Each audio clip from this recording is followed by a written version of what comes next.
2 Kings 11. Now when Athaliah the mother of Ahaziah saw that her son was dead, she arose and destroyed all the royal family.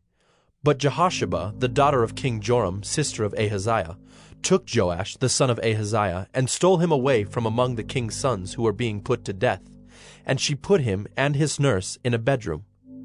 Thus they hid him from Athaliah, so that he was not put to death. And he remained with her 6 years, hidden in the house of the Lord, while Athaliah reigned over the land. But in the 7th year Jehoiada sent and brought the captains of the Kerites and of the guards, and had them come to him in the house of the Lord. And he made a covenant with them, and put them under oath in the house of the Lord, and he showed them the king's son. And he commanded them, "This is the thing that you shall do. 1/3 of you, those who come off duty on the Sabbath and guard the king's house, another third being at the gate sewer, and a third at the gate behind the guards, shall guard the palace.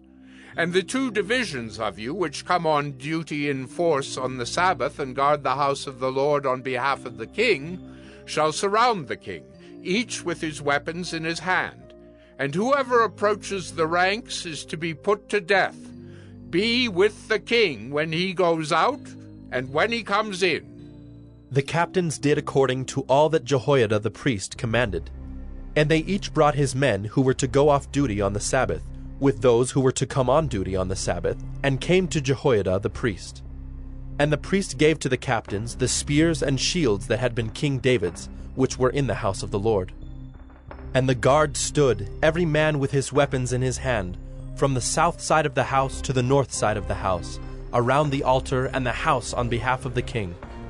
Then he brought out the king's son, and put the crown on him, and gave him the testimony.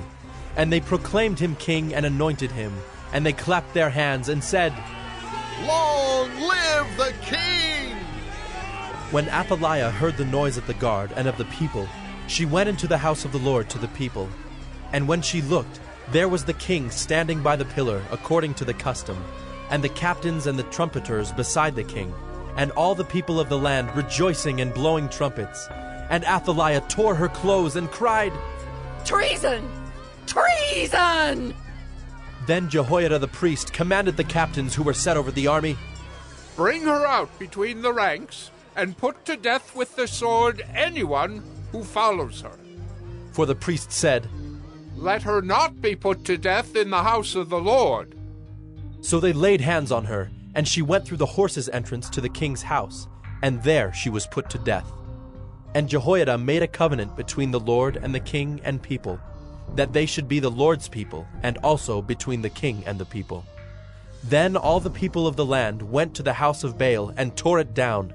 His altars and his images they broke in pieces, and they killed Mattan the priest of Baal before the altars. And the priest posted watchmen over the house of the Lord.